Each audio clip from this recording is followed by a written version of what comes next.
Un véhicule blindé de la garde nationale vénézuélienne fonce sur les manifestants. Un moment d'extrême tension qui se déroule aux abords de Caracas, près de la base militaire de la Carlota. Quelques heures plus tôt, le président autoproclamé Juan Guaidó vient d'y lancer l'opération Liberté. L'objectif, faire tomber définitivement le régime de Nicolás Maduro. Nous sommes aujourd'hui dans la rue, pas seulement avec la communauté internationale et pas seulement en tant que citoyens, mais avec les forces armées qui soutiennent les citoyens, le futur et le progrès. Aussitôt, à la télévision nationale, l'armée vénézuélienne dénonce une tentative de coup d'État soutenue par des puissances étrangères. Peu avant 18h, l'Université de Caroline du Nord tweete ce message. Courez, cachez-vous, combattez, sécurisez-vous immédiatement. La situation est confuse, des tirs retentissent.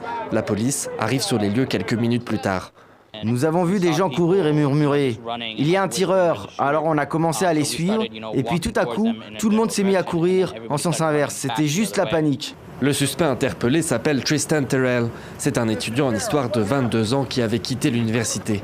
Les fusillades meurtrières dans les écoles américaines sont récurrentes. Au Japon, Naruhito est devenu le 126e empereur nippon. La cérémonie tout en sobriété s'est déroulée à Tokyo. Naruhito s'est vu attribuer les 3 trésors sacrés, une épée, un miroir et un joyau dont la possession officialise son statut d'empereur. Dans son bref discours inaugural, le nouvel empereur Naruhito s'est engagé à toujours être aux côtés du peuple.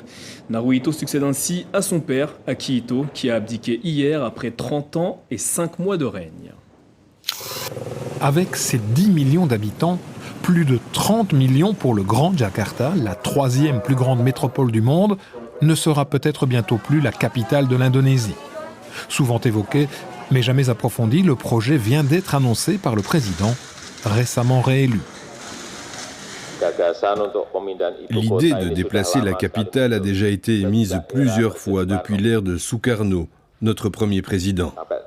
Parmi les raisons invoquées pour justifier ce déménagement, les inondations fréquentes qui frappent l'île de Java sur laquelle se trouve la capitale, qui est par ailleurs en train de s'enfoncer en raison de prélèvements excessifs dans les nappes phréatiques.